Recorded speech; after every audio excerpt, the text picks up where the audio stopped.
And she loved the desert. She loved Arizona. She thought, the plant life, the wildlife. She thought everything was so beautiful here, and I always thought it was so ugly.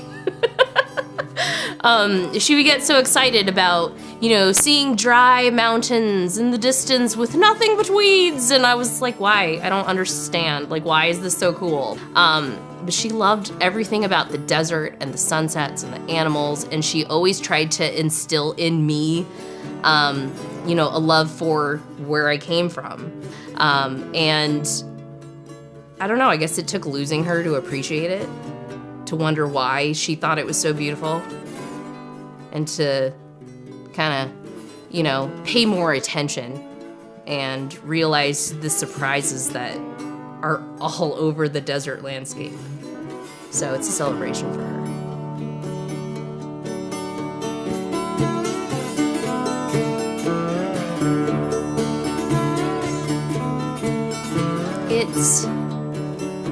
It's part of who I am. It's a part of something special that I get that other people don't get. It makes me feel a little bit more who I'm supposed to be. And I love learning, for example. I love discovering new things, and I love applying myself, and I think art is kind of a reflection of your time and your patience and effort, and I don't know, I want to put something out there that lasts, and something I can be proud of. I think that's one of the biggest reasons I teach, too.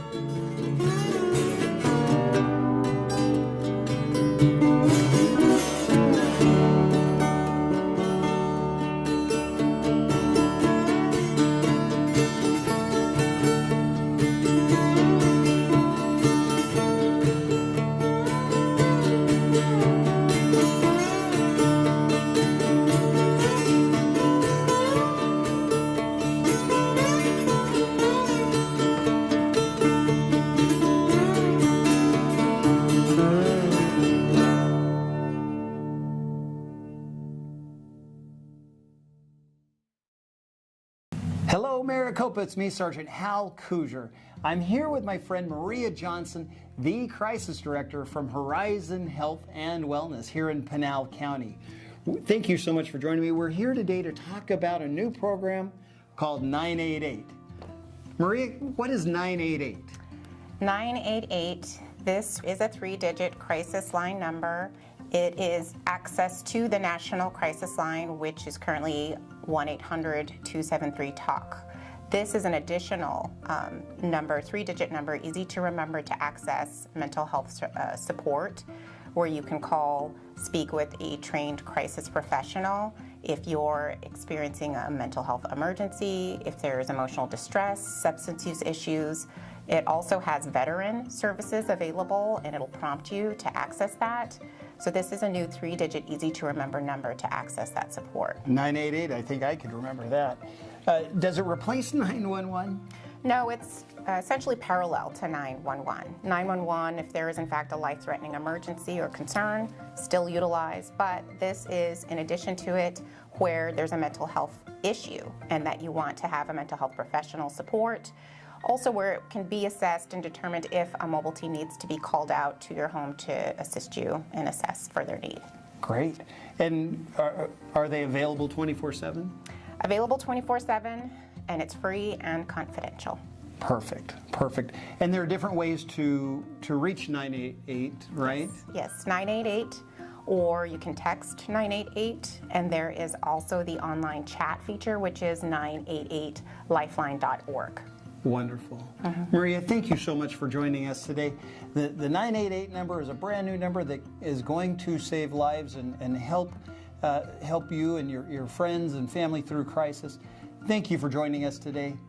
Maria, thank you for coming and being here and joining us, and we'll catch you later. Thank you.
am Luis Villa, your communications coordinator for the City of Maricopa. I'm joined with Nathan Steele, the director of our Economic Development Department, and we're here at Sonoran Creek Marketplace, where the options here are getting a little sweeter with the opening of Crumble Cookie here in the City of Maricopa. So thank you for joining us, Nathan. Tell us what goes into the back end. Some of our people might not know how to get one of these popular franchises here in our community.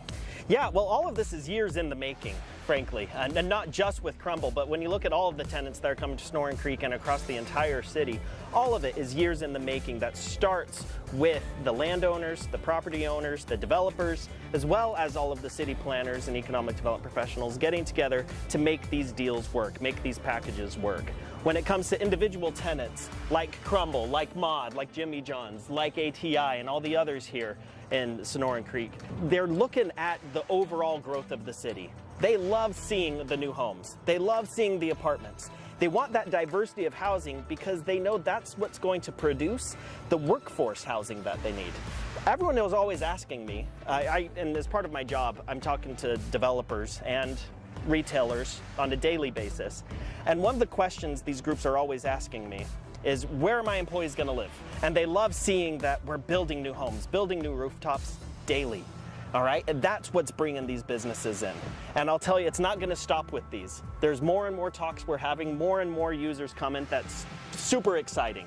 If we look at more of Sonoran Creek, this is just some of the more and more ones that are going to be coming. Take a look at Sprouts. You see all of those inline shops with a restaurant on the end cap, and Marshall's is going to be on the other end cap.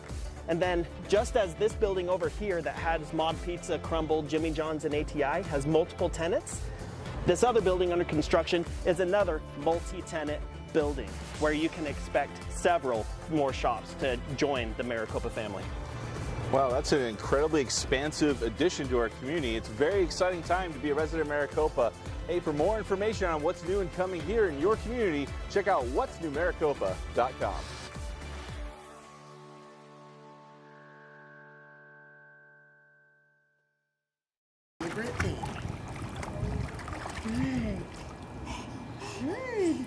Two-year-old Mia Preston is the picture of unbridled joy. Oh, that's pretty. It's so pretty. Swimming.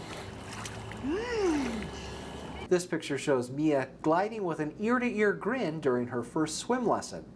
It's an image Mia's mother can cherish forever, especially when she compares it against the one taken just 43 days earlier.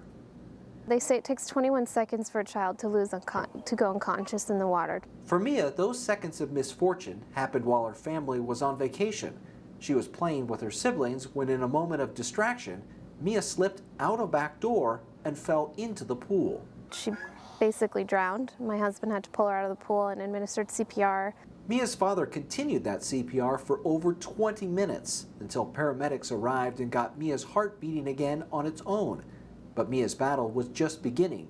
She would spend 9 days in the ICU, 9 days during which her parents not only didn't know whether she'd survive, but also if she'd ever be the same. Who's that? Yeah. Who's that, Mia? Who's that? Who's that? Mushy bear. Mushy bear. Mushy bear. Should we open it? Run. They come back and hide. Against the odds, Mia's condition improved, and miraculously, she's now on the road to a full recovery, a road that included a quick return to the water. As soon as Mia got out of the hospital, the first thing I wanted to do was get her back into the water because she loved swimming, and we were really nervous that this accident would have prevented her from probably ever swimming again. The more frequent outcome is a story that's become far too familiar for Arizona families, and one the city of Maricopa is determined to rewrite with a program called Maricopa Swims Safe in the Water.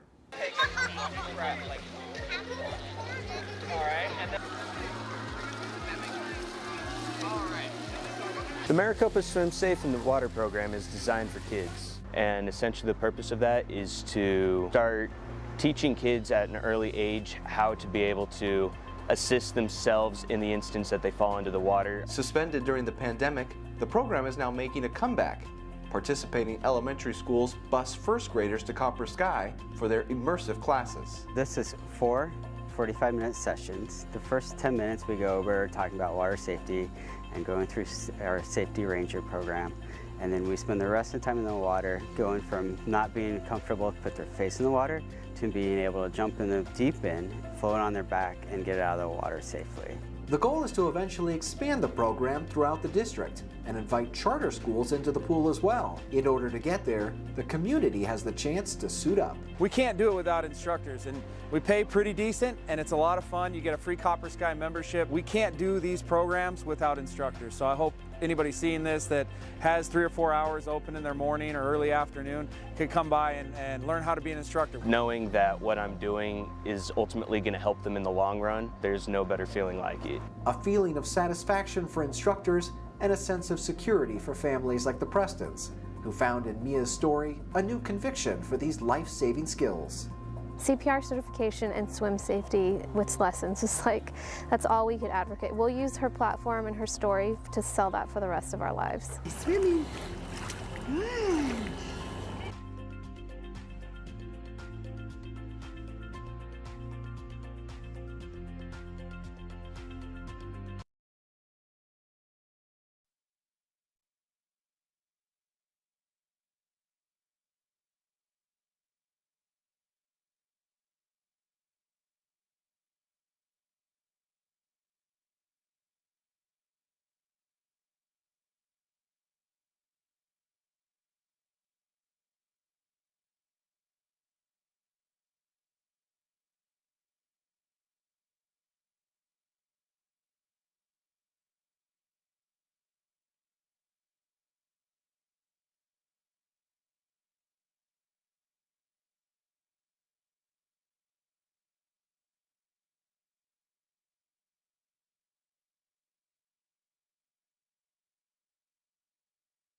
And welcome to the regular City Council meeting of November 15th, 2022.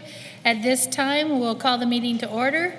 And I would like to invite Brett Riggs of the Maricopa Wells Ward and all to give the invocation, and then after which we will have Vice Mayor Manfredi to lead us in the pledge. All stand if you can. Our dear gracious Father in heaven, we are grateful for this evening to be here as a city, as a council, and as citizens. I'm grateful that we've been blessed with such great land and great leaders. We pray for the Spirit, Thy Spirit, to be with us this evening as we discuss matters concerning our city and the many things that are on the agenda. We pray that Thou please continue to bless those who lead and guide the city, and then how it's in its growth, that they may be led to make wise and prudent decisions that will benefit all, and that those men and women who are in the first responder services, they may be looked after and protected. And we're grateful for their service, and we're grateful for the armed men and women who are out protecting our freedoms and defending others. And we love Thee so much, Father, and we pray for these blessings in the name of Jesus Christ. Amen. Amen.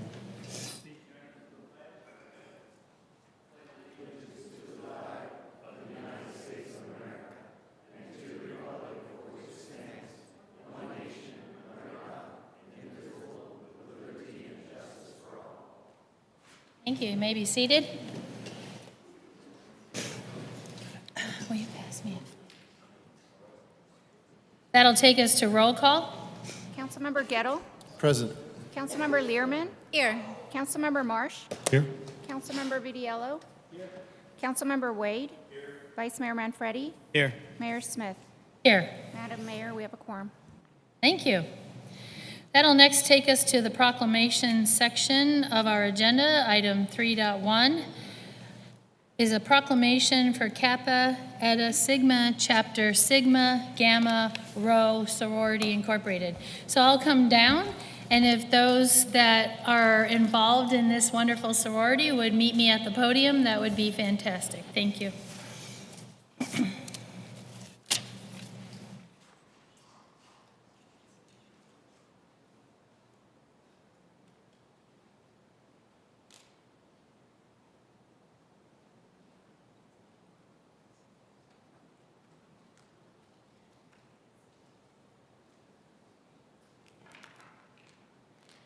So this is unusual, facing you guys. I think I shall, thank you. That'll make it better for the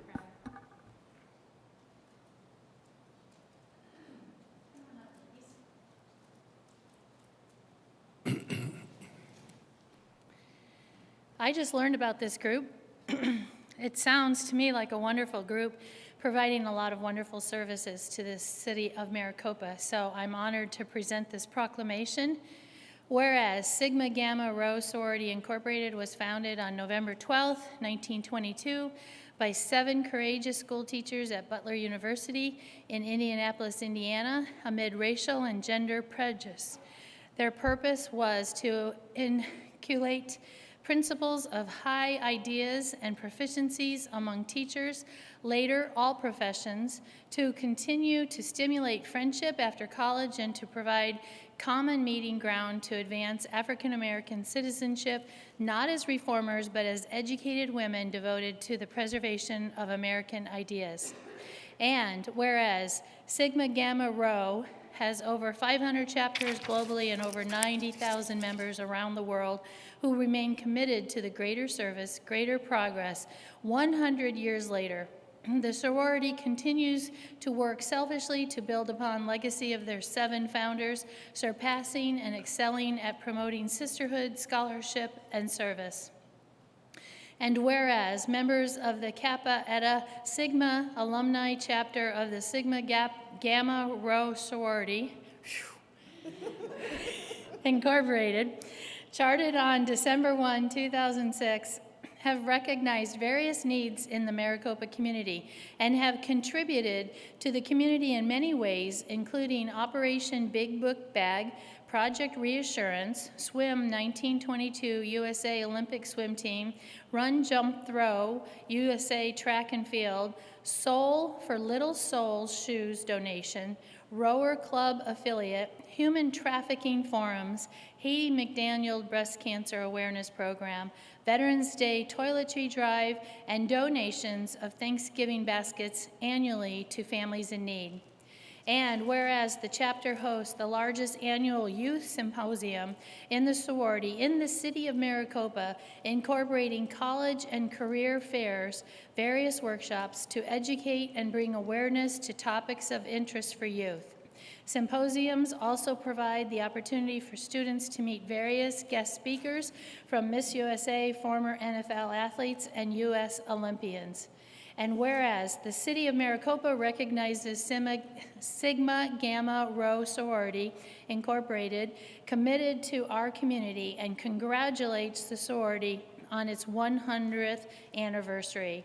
Now, therefore, I, Nancy Smith, Maricopa, Mayor of the City of Maricopa, do hereby proclaim Wednesday, November 16th, 2022, as Kappa Eta Sigma Alumni Chapter Day in the City of Maricopa, and invite our residents to join with me in congratulating and recognizing the members of Maricopa, Arizona of Sigma Gamma Rho Sorority Incorporated for their efforts to encourage and guide our youth. As such, we wish for the chapter and the sorority much success in all their future endeavors. Pretty cool, huh?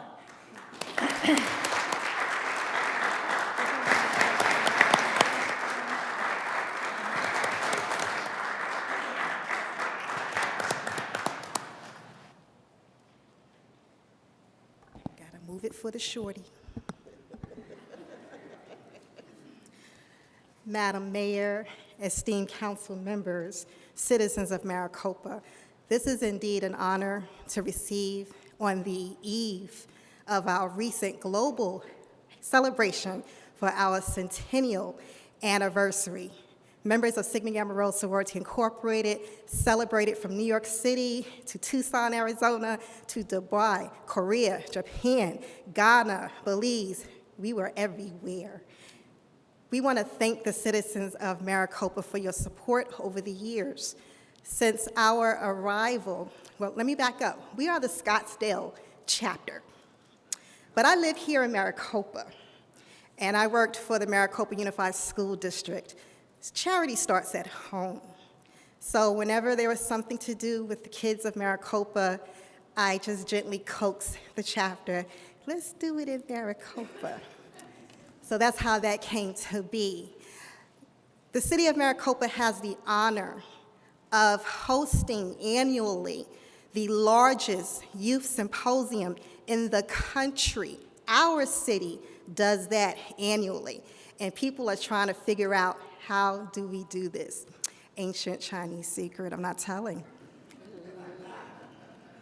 So we want to thank the Maricopa Unified School District, especially Carlos Alvarado, my former principal, Dr. Jennifer Robertson, former principal, and June Salaya, all of my former principals, for supporting me in having the various programs at the various schools here in the city, in addition to the Maricopa Police Department for your partnership over the years in hosting and developing the human trafficking forums. We have educated many parents and children to protect themselves on the internet, to keep our children safe. I have shared my stories on numerous occasions, and I thank you all for your support in asking about my daughter. Is she good? And she is awesome. She's doing amazing. To my sorors who are present tonight, this is not all of us. I thank you for trekking out 1 to 347 during rush hour to come and be present with us today. I appreciate you all, and I love my city. Thank you.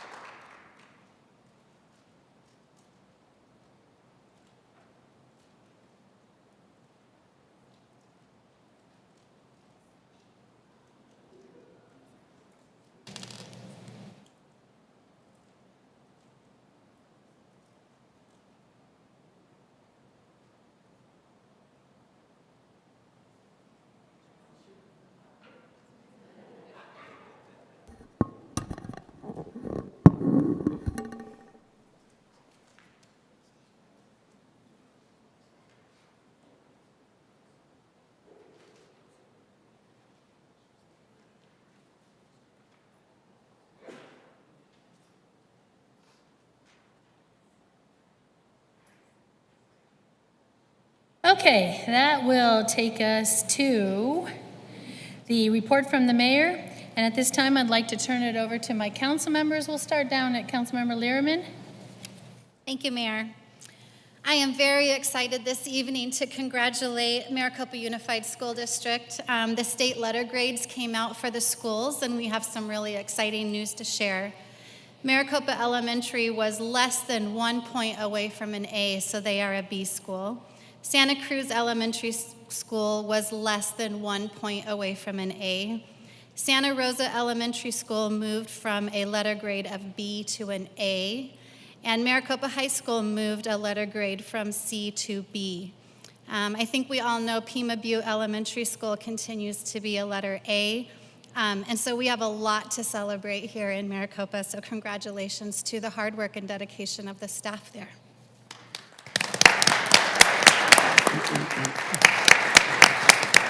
Thank you, Councilmember Lehrman. Councilmember Vitiello? Councilmember Wade? Yeah. I just want to recognize all the hard work and effort that went into the Relay for Life with Madam Mayor, Councilwoman Lehrman, Joy, and I can't pronounce Joy's last name, but all the effort that went into the Relay for Life luncheon. It was very well attended, was anticipated by the folks who came to participate, and there was just a lot of work that was done in that, so I wanted to acknowledge that. Not to mention highlighting the most dangerous cancer elements that we have to put up with on a daily basis, and those who are suffering from, of those who have survivors, and those who are supporters, caregivers. You know, it runs rampant, but we fight against it. And Maricopa certainly showed their spirit during the luncheon there, that we continue to try to put our feet forward to show the rest of the community that we care, and that it's important for them to feel that we care. So I just wanted to acknowledge Mayor and Councilwoman Lehrman. She was running around like crazy. She really was. She put a lot of heart into it, so I just want to make sure that it was recognized. Thank you. Yes. Back to Councilmember Vitiello. I just want to acknowledge the great job that everybody did for the Veterans Day Parade. It was amazing. We had 66 attendees to show up for the parade. It was awesome. It was great to honor the people who gave us the freedom that we get today. So I want to thank everybody, Henry, for your service, and everybody else in the audience who dedicated their life to give us the freedom that we have today. And I hope the parade gets bigger and better because they deserve it. So thank you, everybody who participated. Rosie, I know you're here, so I'm going to thank you for that. I want to thank anybody else who was part of it. Thank you. So that's it. Thank you. Councilmember Gettle. All right, Councilmember Marsh. Yes, on November 8th, I attended the Pinal County Water Augmentation Authority Board meeting, and there I learned that very soon there will be funding available to the city to work with HOAs on water conservation projects, like converting turf areas into xeriscape. More on that coming soon, I hope. Today I attended a meeting of the Maricopa Community Advocates. We made plans for our attendance at the Senior Expo coming up January 21st. That's Saturday, January 21st. Also, I heard on the news today that Teresa Martinez, our state representative, not only got reelected, but got selected as House Majority Whip. So that's a big star on her career. And I heard today that the population of our planet hit 8 billion today. That's 8 billion people on planet Earth. That's all. Thank you, Councilmember. Vice Mayor Manfredi. As you all know, this week we went out and we voted. Oh, wait, that was last week. Last week we went out and we voted, and today we found out we have a new governor, a new Secretary of State, a new, same treasurer. Couple other things, and if this room is any indication, right? Half the people in this room, based on the numbers, right? Half the people voted for one person, half voted for the other person, because it's right down the line, 50-50. But what we learn here at sitting on city council is that we need to work together regardless of Republican or Democrat or independent or whatever it is. So hopefully everybody starts coming together, working together, and making sure the state is on the right path, and that's what we need to do. So congratulations to all the winners of the election in November and in August, and now the real work starts. So, hopefully we can put behind us election politics and move on to governing politics. Almost the same stuff, but sometimes things get done. Thank you. Thank you, Vice Mayor. I'd like to just touch quickly on the Veterans Parade as well. It was fantastic. I think the organizers did a great job. They put a lot of work into it.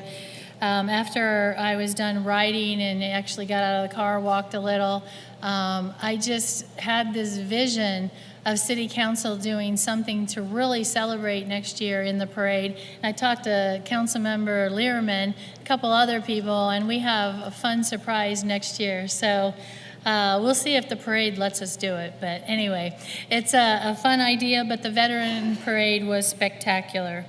Then I also attended the MUSD Veterans Breakfast, and that's a whole nother experience. They put a lot of effort into remembering those that are lost, and they do a ceremony around the table that doesn't have anyone sitting there, and they do a wonderful celebration, musical celebration of all of the different veteran categories such as Army, Navy, Air Force, Coast Guard, and I'm missing one. Thank you, Marines. I'll never live that down, yeah. So just very touching. What a great celebration, both wonderful celebrations.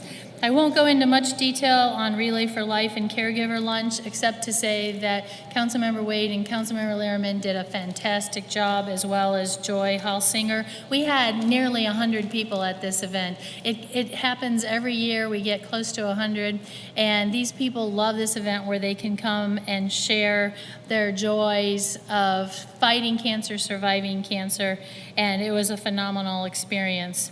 City staff helped to set that up. I give them kudos because every year I walk in and it's all set up and we have very little to do. So thank you, city staff. Then, exciting, I also attended and participated in the ribbon cutting at Marshall's. So they're now open. And they have a wonderful selection of a variety of different things, home goods, clothing. But the one element that I shared with them is that our economic development director put together some data for me, and basically $1 million a year is lost on clothing, $72,000 a month in terms of where you leave our city and you go buy your clothing somewhere else. So any of these elements that are purchased in our local shops actually helps the city of Maricopa, and so this is a phenomenal opportunity for another shopping experience, and the holidays are just right around the corner. As the Vice Mayor spoke of the election, I want to speak tonight just briefly, if you'll give me just the second, to talk on Prop 469. And yes, we're sad that it didn't pass. Yes, the city of Maricopa needs Prop 469 to expand State Route 347. However, I want you all to know how proud I am of the city of Maricopa. You know, every city council meeting for like the last 6 months, one of us or many of us are up here holding up a factual piece of information. Go get informed, make sure that you vote. And there was a super majority in the city of Maricopa of voters who voted to approve Prop 469. Super majority, well into the high 60s in some precincts. So I'm very, very proud of you, and you did as we asked, as all those who were supporting the proposition asked, and it was hugely important. Unfortunately, not enough to cover the whole Pinal County, but we tried hard. But what I want you to know, I want to send a message, and you'll be seeing a letter from the mayor on this topic Just because Prop 469 failed, that impacts the expansion to 3 lanes. But I want to send the message that there are so many irons in the fire. I believe your previous mayors, your previous councils, this council has done such a great job working a lot of different, I call them irons in the fire, in parallel. And so we weren't simply counting on 469. We have a lot of things going on, and the letter will give you a lot more information, but just to give you words of encouragement, Riggs Road overpass will be a significant improvement. It's already happening in terms of ADOT meetings. They have a timeline that you'll see in the document, an actual timeline when you know that you can begin to see construction on Riggs Road overpass. That'll be huge. The Queen Creek I-10 overpass is also funded to some degree. They have $600 million for the entire I-10 expansion, which includes the Queen Creek I-10 overpass. And based on information from MAG, the Queen Creek I-10 overpass will be one of the first intersections that's worked on, and that will be huge to the city of Maricopa. And they actually have a schedule line that I'm going to include in the report as well, so you can see where they are on all of these studies and environmental studies and design, all the things that have to happen. You can see where that's actually taking place. So that's 2 examples of things that are already in the works and funded, and so that's important to understand as well. And then, as we all know, Prop 400E in Maricopa County was approved by the legislation and then vetoed. And I want you to know that MAG is working to see if they can get that turned around. That means the funding would be there for the Maricopa County section of 347. That would be good news. And third, I want you to know briefly that there are 2 strategies. Get this question a lot. What's going to happen to the $87 million that was already collected on Prop 417? We don't want it to go to a slush fund at the state level. It should go to the place where it was collected by the residents who paid for it. There are 2 prongs in this strategy, and you'll read more details in the letter, but basically Representative Martinez is working on some legislature that will automatically send that $87 million back to Pinal County. Wonderful. Hope that works, because that is definitely the most simple answer to the solution. But then there's a second prong where Pinal County and Pinal Partnership are working to have cities look at donating the return back to Pinal County for transportation. So that's good as well. I just want you to know those things are currently happening.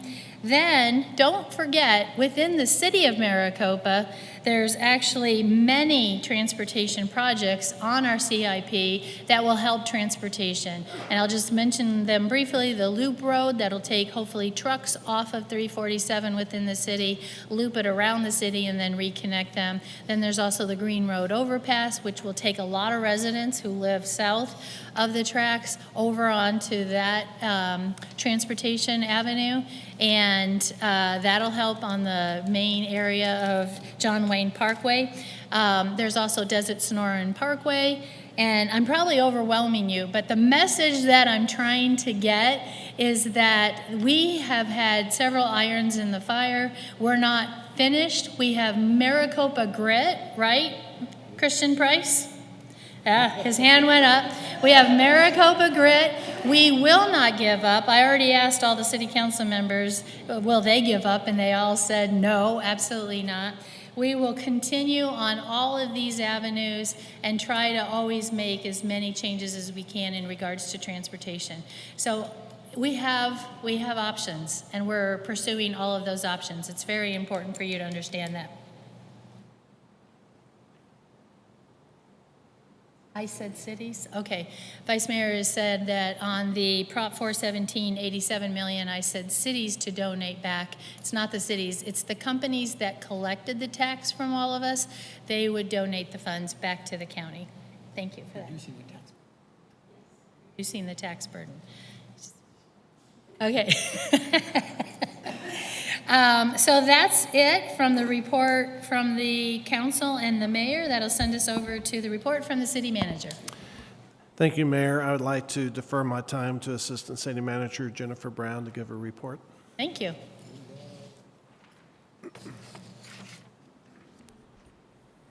Good evening, Mayor and council members. I want to come before you tonight and talk to you a little bit about our municipal court and give an update for where we're at. So on September 6th, you approved us moving forward with separating the municipal court from the justice court. And we have been running at breakneck speed to get that done. We promised the first quarter of 2023 it would be accomplished. We're happy to report tonight that everything keep going in the same trajectory it is right now, that we'll be able to open our doors on Tuesday, January 3rd. So that will be pretty quickly, and we have a great team that is working hard to make this happen. So on October 31st, we hired and brought on staff Johnny Say as our court administrator and Juanita Contreras as our lead clerk. They're both from the city of Buckeye and are a dynamic team. They were able to set up the court in Buckeye where their clerks were able to do and take care of more cases than any other clerks in the West Valley. So they know efficiency, and I've been in a lot of meetings with them, and it's amazing as they're thinking, okay, we have to get this ready by January 3rd, but we're gonna do it this way because that's gonna make it easier next year and the year after and the year after. So they're strategically setting up our court and are a great team. Yesterday, they held interviews for the rest of our clerks. They had great candidates that came through the interview process. They're in the process right now. I'm not sure if they made the offers tonight or if they're going to do those tomorrow morning, but making offers. Everybody has previous court experience, and not just in the court, but also with the software that we'll be using in our court, so they're going to be able to hit the ground running. That staff is anticipated to start on December 5th, and then they'll spend the month of December training and working on the transition to be ready to go on January 3rd. On December 1st, we're going to have a circuit installed. We need a special circuit to be able to make the software work here at City Hall, so that'll be installed, and we'll be ready to get all the technology up and running.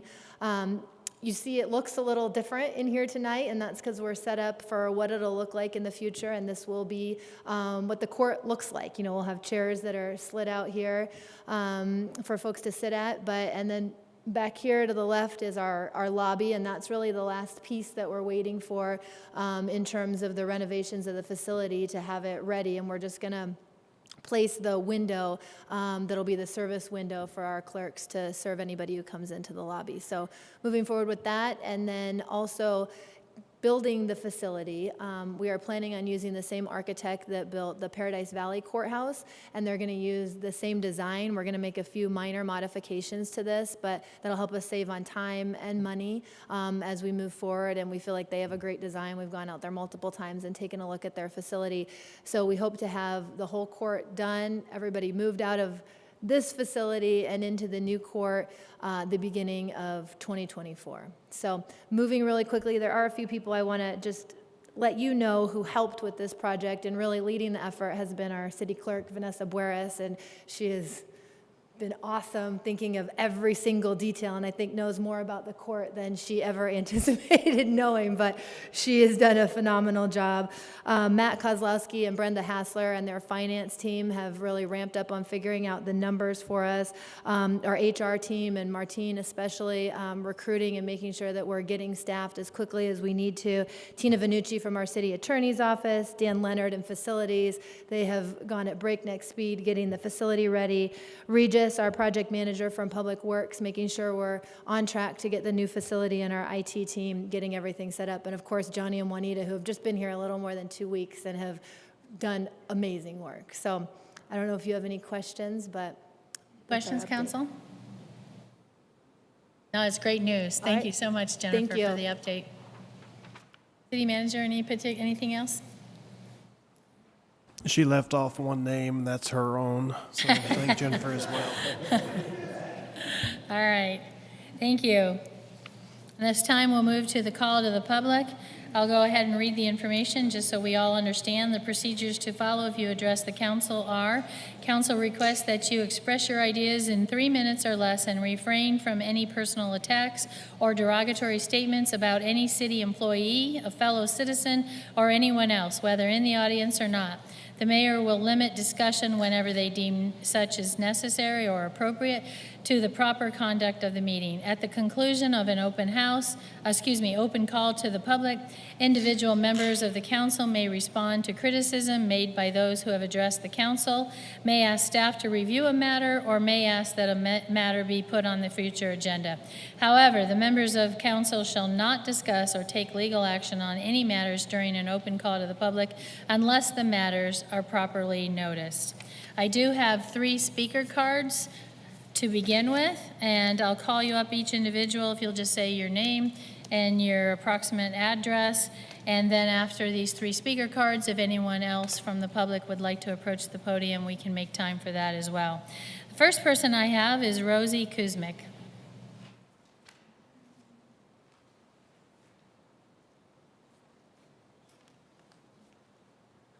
Good evening, Rosie Kuzmic. I live in Maricopa. I'm going to switch. I have 2 things I want to talk about, but I'm going to switch them actually so I can segue into what Jennifer was talking about. Teen court is near and dear to my heart, and I understand it may be a moot point. However, there are still some things I would like to say, and I hope that you will consider this.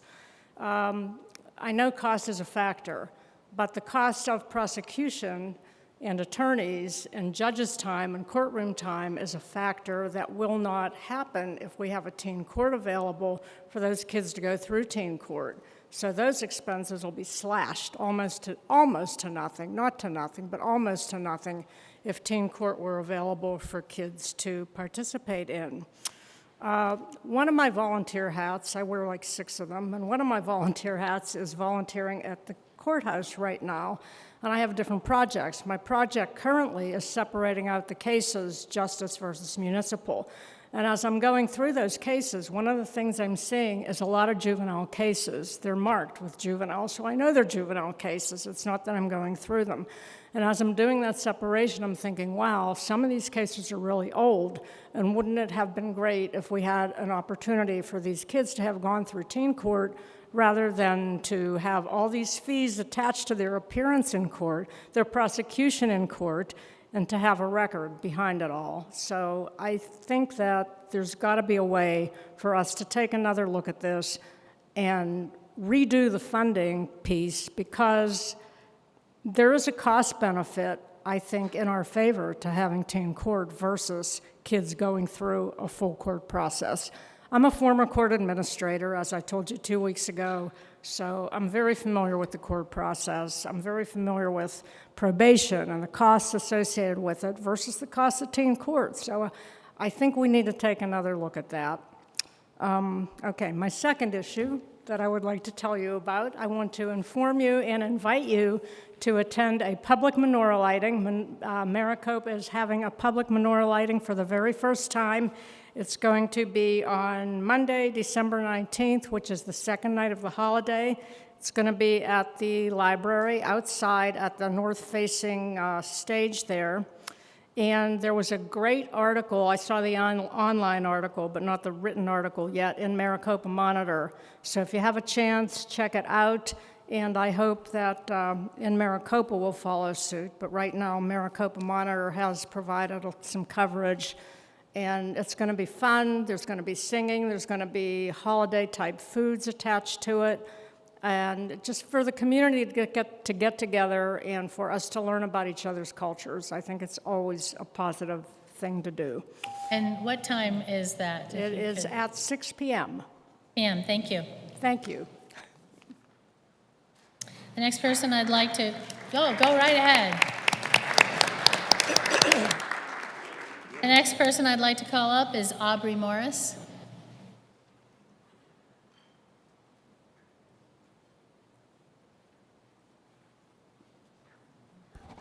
To Mayor Smith, City Council members, Rick Hoyce, I think former Mayor Price is back there.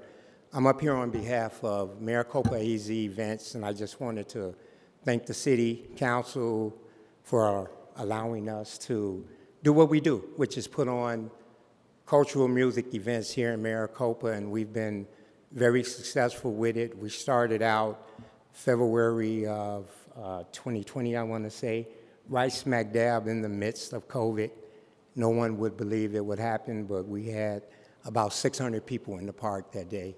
And we've been going forward. We've been having great turnouts, and just wanted to let everyone know we appreciate you guys believing in us, and thank you. Thank you. Aubrey,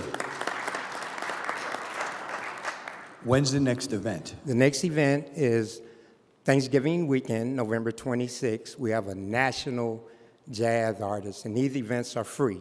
We have a national jazz artist by the name of Neaman Lyles. He tours with Kenny G and David Sanborn and all of those big name guys. So I'm pretty sure some of you will have family in town that weekend. Feel free to bring them out. Bring out your lawn chairs, blankets, sweaters, coats, and come out and have a good time. Starts at 2 and goes till 5. Thank you. Thank you. Thank you. And the next person I'd like to call up is Barry McCain. Good evening, Mayor Smith, City Councilman, friends, and staff. My name is Barry McCain. I live at, I just moved here. I live at 36609 West Montserrat Drive in Maricopa. I'm honored to be here. First of all, I want to say I'm honored to be here. We never deny history. So since I live here, I like to throw a little history at you so you know who lives here. After a career in the United States Navy, specialized in nuclear warfare, navigation, military law, and security. In 1996, a VA doctor told me I had, at tops, 2 months to live. My dad said, well, son, that's sometimes from service for God, country, and family. And I'm thinking, well, that's a year longer than what Navy doctors gave me after 20 years of service in 1990. Like I said, I'm very honored to be here. For our veterans, thank God for our veterans. They kept me alive. But while I was frantically trying to stay alive, among others, I trained 2 world heavyweight boxing champions. I did work with Blue Angels at Top Gun when Tom Cruise filmed Top Gun, and an aircraft crash investigator. Since 2006, I've been an activist at the Capitol, and I'm a SOMOS officer. I'm also assistant for Better Arizona, the only one in Pinal County. I experienced 2012 Democratic National Convention as a delegate from Pinal County. But I also was with Pinal Partnership collaborating with the Comprehensive Plan before I went to the 2000 DNC. We have a lot of work to do, but I'm also with Arizona Farm Bureau, NAACP, Black Wall Street, Arizona, and NAACP. I'm a freedom rider as of late, trying to get the vote out here, and people are trying to stop that vote. I don't know why on both sides, extremists. But after 151 credit hours of college in electronic engineering, computer information systems, automotive performance, used all that education since 2012 to help us on every issue to protect Arizona, just like I protect my country. My specialty is in education, water, transportation, and with the help of Mayor Price again, we got the funding for the 347 at the state meeting. Transportation is our livelihood, and it's something we have to work with. But I did make it on the ballot when my cousin, U.S. Senator John S. McCain, body was in state. And now I have kings, queens, and admirals and generals in my family, and a U.S. Senator. We've been leaders since 1400s. One thing we've always taught was that we have to live. We must live with the world as it is, not as we want. And I'm looking forward for this next session. Thank you. Thank you, Mr. McCain. At this point, would anyone else from the public like to approach the podium? State your name and your approximate address. Hello, Mayor Price. Excuse me. Oh, that's all right. I've gotten Mayor it before. Smith and Councilman Manfredi. I'm Jelani. I've been living in Maricopa about 8 years. I'm at 42088 Mandaris. I'm the owner of For the Culture Entertainment. I am also have a program for the youth, Safe House, nonprofit PTSD, Pushing Through Struggles Daily. And I just want to get up this weekend, this Saturday at Global Water.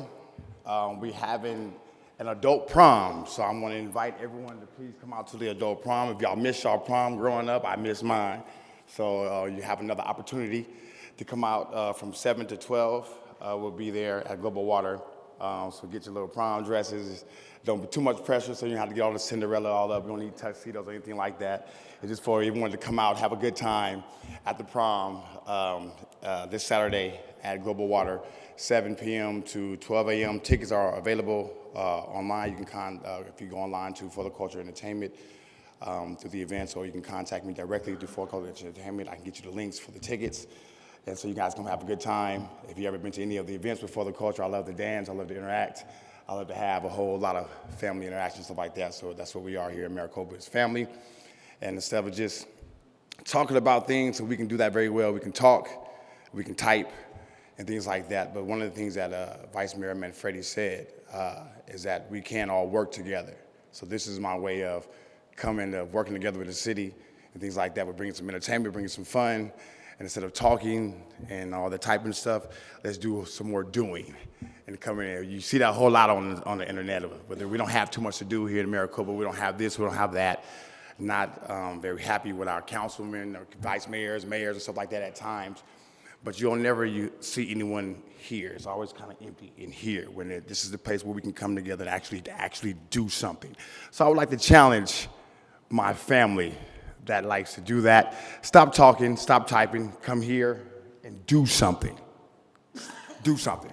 Thank y'all very much. Thank you, Mr. Elliott. Would anyone else like to approach the podium and speak to the council? All right, seeing none, I will close the call to the public. That then takes us to the consent agenda. We have one item on consent agenda, item 7.1. Council members, do you have any questions or concerns? All right, seeing none, do I have a motion? So moved by Councilmember Lehrman. Do I have a second? Second. Second by Councilmember Gatto. Any further discussion? Seeing none, all in favor say aye. Aye. All opposed? All right, that motion carries. That'll take us to the regular agenda. Tonight we have 5 items on regular agenda. We'll go to agenda item 8.1 first. I'll go ahead and read that. 8.1 is App 22-05. The mayor and city council shall discuss and possibly take action on making 2 appointments to fill the vacancies on the Cultural Affairs and Arts Advisory Committee. This is for discussion and for action. These 2 seats, one belongs to Councilmember Marsh and one belongs to myself. And so, Councilmember Marsh, I'll allow you to go first. Yes, I'd like to nominate Laura Olivieri. She's a heavy hitter in this community, and she'll be a real addition to the committee. Very good. Council members, do you have any questions for Councilmember Marsh? Is she here? Okay, thank you. So would you state that name one more time, Councilmember Marsh? Laura Olivieri. Olivieri. Thank you. All right, so my nomination is for Jelani Elliott, who is here. You just heard him speak. Jelani, would you please stand? I'm excited. He's been looking for a way to get involved in the city. From a city perspective, he's already been involved in the city from many of his own activities, which I love, but he wanted to find out how can he serve the city on any city committees that we have. And art, as the fact that he owns his own entertainment business, is definitely an area, art and culture, because he does a lot of cultural events as well, is definitely an area that suits him beautifully. So that would be my nomination, is Jelani Elliott. Do you have any questions for me? All right. You want to say something? Oh, thank you. Can you, got it? Make a motion to approve? Motion by Vice Mayor, seconded by Councilmember Wade. Any additional conversation? All in favor, say aye. Aye. Aye. Anyone opposed? And that motion carries. Thank you very much. That takes us to item 8.2, which is a public hearing. I'll go ahead and read that for you. The mayor and city council shall hear public comment regarding a minor general plan land use amendment to change the land use from existing high-density residential to employment for approximately 1.69 acres of land as described in case number GPA 22-10, and a zone map amendment to change the zoning from existing CB-2 general business to GC general commercial for approximately 3.61 acres of land as described in case number zone 22-07. The site is generally located south of the southeast corner of West Honeycutt Road and North Porter, and Alexander Bosworth from Planning Department will be making our presentation, and then we'll open the hearing. Good evening, Mayor Smith, members of the council. As stated, my name is Alex Bosworth, assistant planner here with the city of Maricopa, and tonight I have the rezone and general plan amendment case for Maricopa Commerce Center. This is a request by Alpine Development Partners for the review and approval of a minor general plan amendment and a concurrent zoning map amendment, rezone, for a proposed commercial development. As you can see on the slide before you, this site is located directly south of the Circle K on Honeycutt and Porter, just north of Sunrise Preschools and Sequoia Pathway Academy.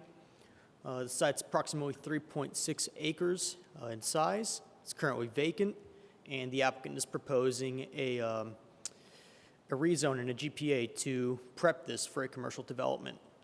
So the general plan land use is currently high-density residential from a previous project that never came to fruition, and now they want to return it back to employment. In terms of zoning, the current zoning on the property is CB2, general business, which is a part of the previous zoning code, and we want to simply bring it up to the City of Maricopa updated zoning district, which would be general commercial. As you can see, as I stated, it will go from high-density residential general plan land use to employment, as is with the rest of the area.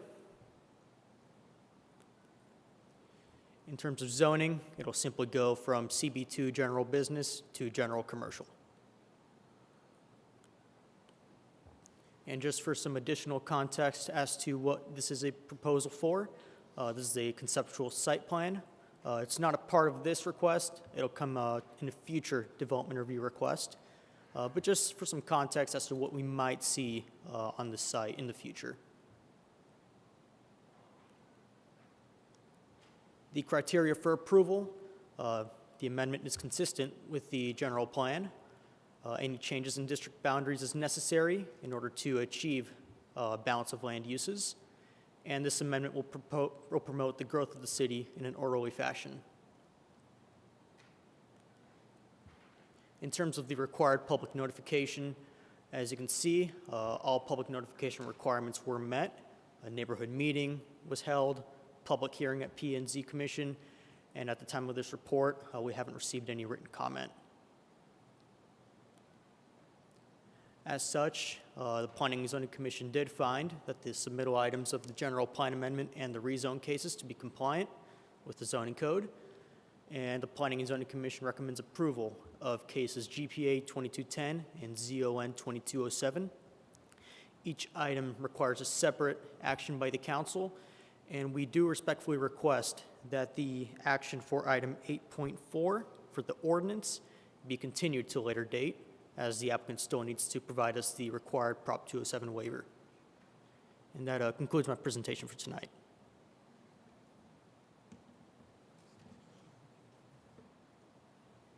Thank you. So given that, Dennis, do we go ahead and open the public hearing? Okay. Yes, Madam Mayor, we can go forward with the public hearing and everything tonight. Okay. All right, given that I have no speaker cards for this item, would anyone from the public like to approach the podium and provide some information on this subject?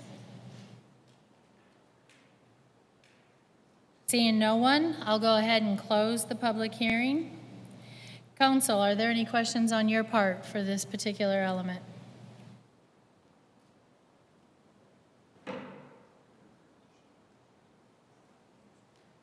Okay, seeing none, we'll move to item 8.3, the resolution.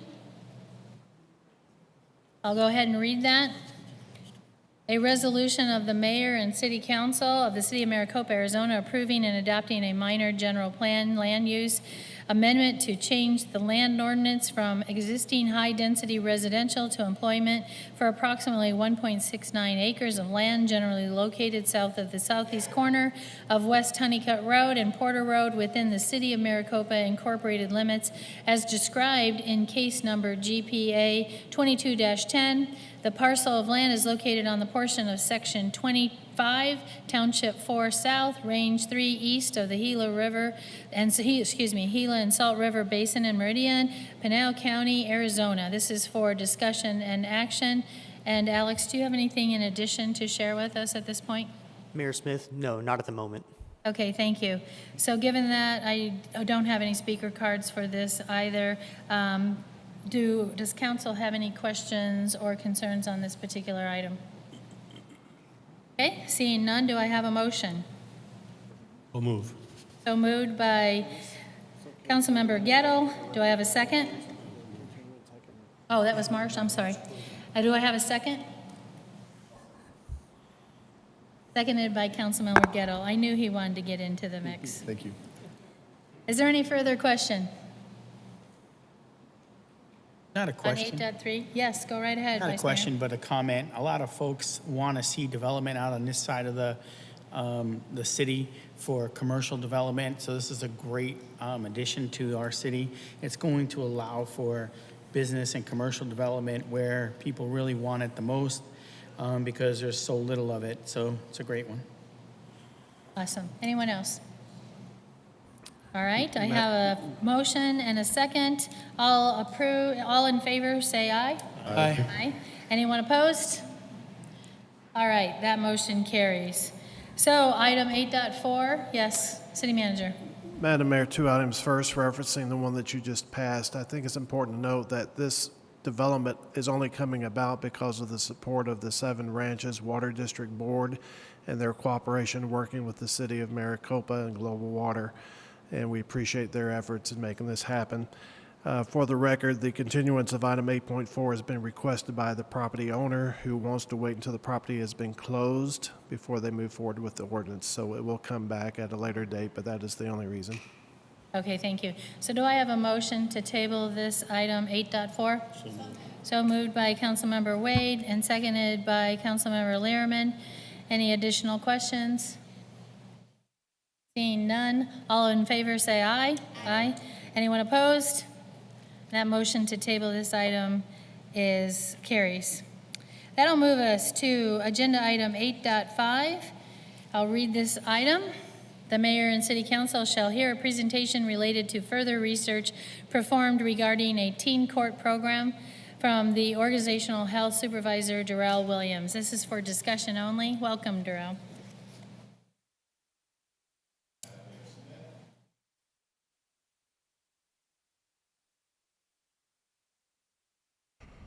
How about that?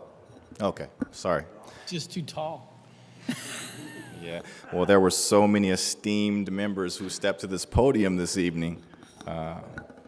Tough shoes to fill. But I'll start over Madam Mayor Smith, Vice Mayor Manfredi, members of council, and our citizens of Maricopa. Good evening. It's my pleasure to present the neutral findings this evening on the possibility of operating a teen court in the city of Maricopa. My name is Darrell Williams. I'm the organizational health supervisor, and while I know I'm a new face to the council chambers, I'm certainly not new to government. While I had the pleasure of serving our nation for 20 years in the United States Air Force and retiring as a Master Sergeant. Prior to leaving service, I took an interest in organizational management, organizational development, behavioral health, and services of that nature, as I also worked with resiliency teams, suicide prevention, in addition to my presidential protective services and military policing that I did in the Air Force. So this is definitely something that strikes a chord with myself as a father to a child in the Maricopa Unified School District and a citizen of Maricopa. So again, we are presenting neutral findings this evening. Of course, I could not have done this alone. The project manager, Vanessa Sherrill, Police Captain Stephen Judd, Carmen Dagley, our coordinator, as well as Matt Kozlowski, our CFO and Deputy City Manager, also took part in this research. Of note, ARS Title 8, Chapter 3 regarding juvenile offenders, specifically 8-321 presents jurisdictional, I apologize. Chapter 3 regarding juvenile offenders, and specifically 8-321 presents jurisdictional changes for the City of Maricopa to offer the program. The city would lack appropriate jurisdiction to offer this program. Also, Pinal County was able to offer it because of their Juvenile Court Services Division. We understand that the county sponsored a teen court program, which was initially grant funded through the year of 2019. There's extensive research that was conducted with multiple parties and organizations, and county representatives were sought out for advice on potentially establishing a teen court for the city of Maricopa and to understand how funding is being redirected moving forward. And we will get a chance to address some of those programs that are available later on in this presentation. Per research to date, the city of Maricopa would be the only city in Arizona sponsoring a teen court program that is not supported or in conjunction with county programs and resources. Most programs are city and county partnered because of Arizona revised statute requirements or are school district programs. There were several inquiries made by our mayor and city manager, and the following answers were determined. We understand that teen court would likely be best facilitated at the Western Pinal Justice Court, Precinct 4, which is here in Maricopa. Some other local physical location options may be considered or discussed, and those suggestions are welcomed. According to the city's insurance broker, Karen Catarino of Alliant, any volunteer of teen court is covered under the general liability clause, but workers' comp issues could potentially occur. However, Travelers Insurance is not comfortable with covering liability related to lawsuits as a public entity. We would expect that Travelers Insurance premium for workers' comp policy would rise at a minimum of $1,000 annually in order to safely cover any volunteers. Waivers signed by minors with parental endorsement would reduce liability but not fully protect against any potential lawsuits. The school resource officer is responsible to make all referrals to teen court, but a city-sponsored teen court program would lack jurisdictional authority that is available through county juvenile court services. And of course, their probation officers. Typically, the prosecutor, defense, jurors, bailiffs, and judge are made up of youth citizens. We understand that attorneys Angel, Raymond, and Jeffrey Traversino would serve as the advising and training counselors as well as the administrative body, excuse me. Some additional factors to take into consideration. Pinal County has numerous dedicated resources, and the city-sponsored teen court program will be somewhat duplicative and must take into account the following factors. The long-term sustainability, requirements to be in compliance with Arizona revised statutes, policies, and procedures, as well as current efforts and resources in place by other organizations. Some of the fiscal considerations are that each volunteer would need to undergo a background check. That would be roughly $67 per volunteer. Pinal County previously assigned a staff member to teen court and stated that roughly 20% of the employee's 80-hour pay period was dedicated to teen court administrative tasks and training of the teen court handbook. The county employee probation officers are court-approved and professionally trained staff that assist in reviewing and approval of any consequences, the completion of consequences, and communicating with the police department regarding the dismissal of any charges. There's also additional overhead for hours of operations, which should be considered if we were to operate at a once a week per minimum during the evening hours, which would cause for us to have to bring city staff into the picture.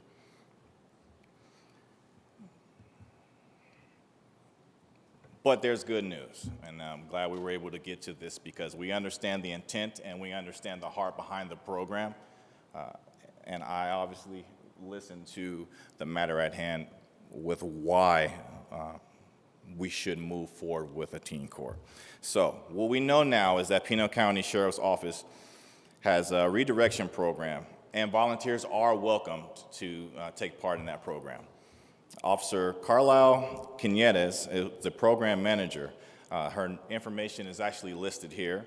Her phone number is 520-705-5711. She can be reached at Carly, C-A-R-L-Y-E, Quiñones, Q-U-I-N-O-N-E-S @pinal.gov.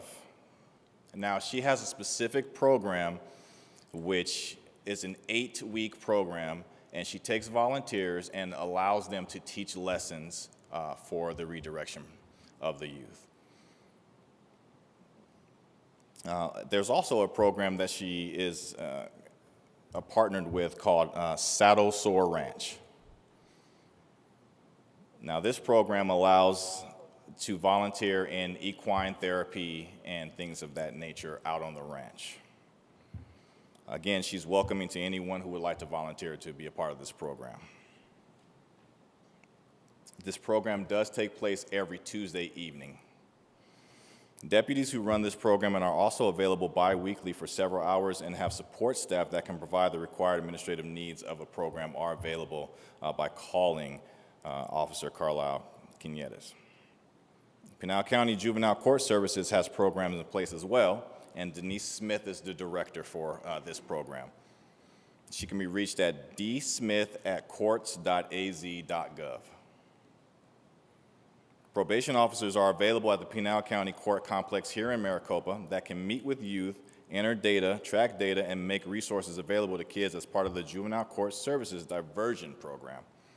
For context, these programs are comparable to a speeding ticket and redirection for things of that nature, municipal offenses. No negative consequences and no negative impact on records will take place being a part of a program like the one there at the Juvenile Court Services. Pending any questions, this concludes my presentation, Madam Thank you, Mayor. Jarrell. I'd like to turn it over to Councilmember Learman. You are the one who brought this wonderful idea to us, and I think that we're hearing some new information tonight, and so we'd like to hear your thoughts. I want to thank Jarrell, thank you so much, and Matt, and all of our city staff for doing hard work and finding additional information so that we can make an educated decision. And I also want to thank Jeffrey Traversino's here tonight, and Angel Raymond and Rosie. Thank you for being here and your efforts and time that you've spent in supporting Teen Court. I'm really excited about the part about working with school districts and seeing if we can have a teen court within a school. And so I think we have some more conversation to have, and I'm encouraged by some of the information that we heard. Thank you. Council members, any additional questions, concerns?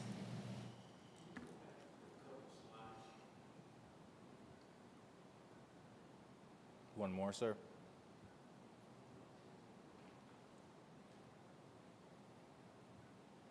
Right there.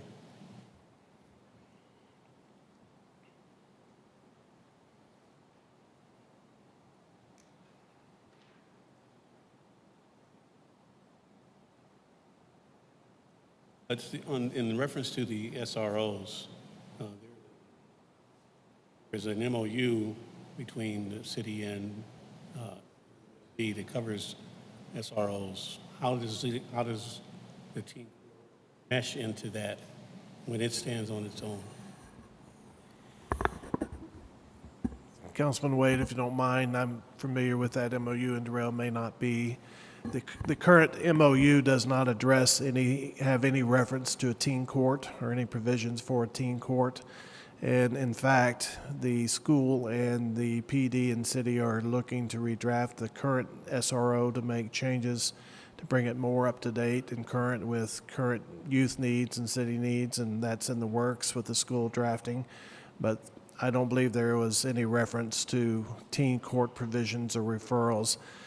The issue with SROs referring is we don't have the jurisdictional authority nor the actual training and skill set for that, whereas the probation officers assigned through Pinal County do. Is there a fix to that? You say we don't currently have, but is there a fix? Well, the only fix to the jurisdictional issue is a legislative fix, I would think, through the state legislature. That's not a negotiable item, in my opinion. I would defer to our attorneys.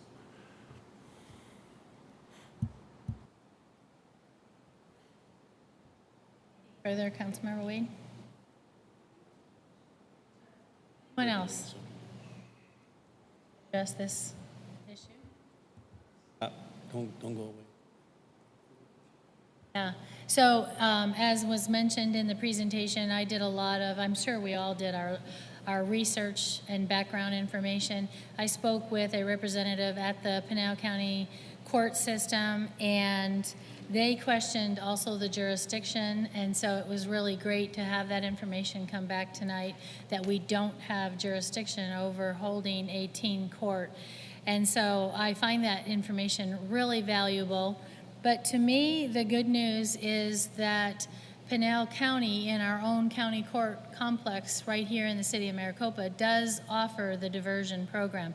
In fact, that's what the county did, was they took the money they originally had for teen court here in Maricopa and diverted it over to this diversion program that they have over at the Pinal County complex. So the same thing is being achieved there with their new program. So I'm happy to hear that information.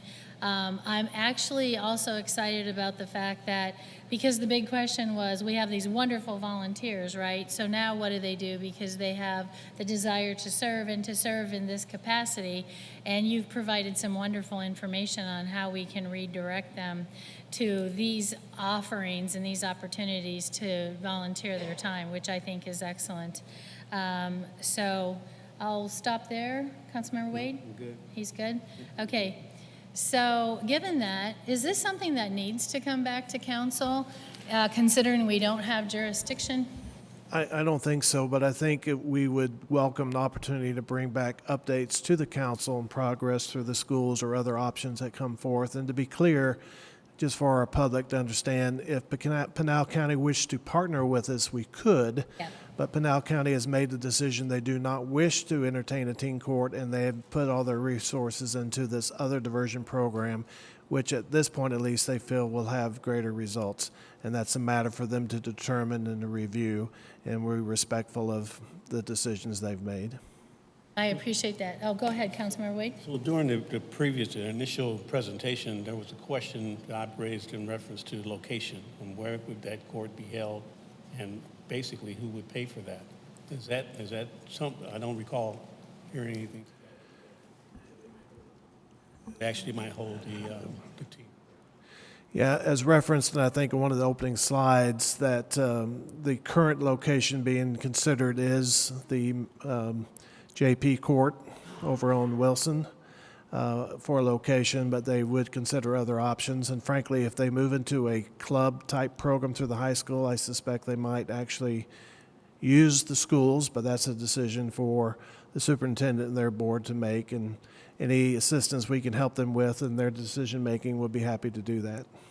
It's an excellent program. I want to make sure that people understand that I consider it important, but my concerns are longevity and sustainability. So, because it is before, and it's not here now. We'll also do a little white paper on the services of the that the county provides, and just add some additional clarification and make that available to you and to the public as well. Thank you, Madam Mayor. Perfect. Thank you very much for the presentation, Councilmember Learman. If you have any updates, I look forward to hearing those. And I really do appreciate the idea of the white paper so that we can let the public know and understand the summation of this particular agenda item.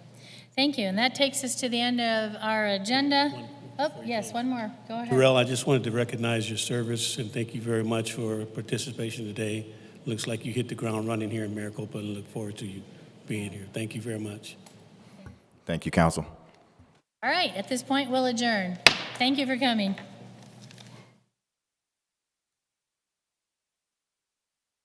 Ow.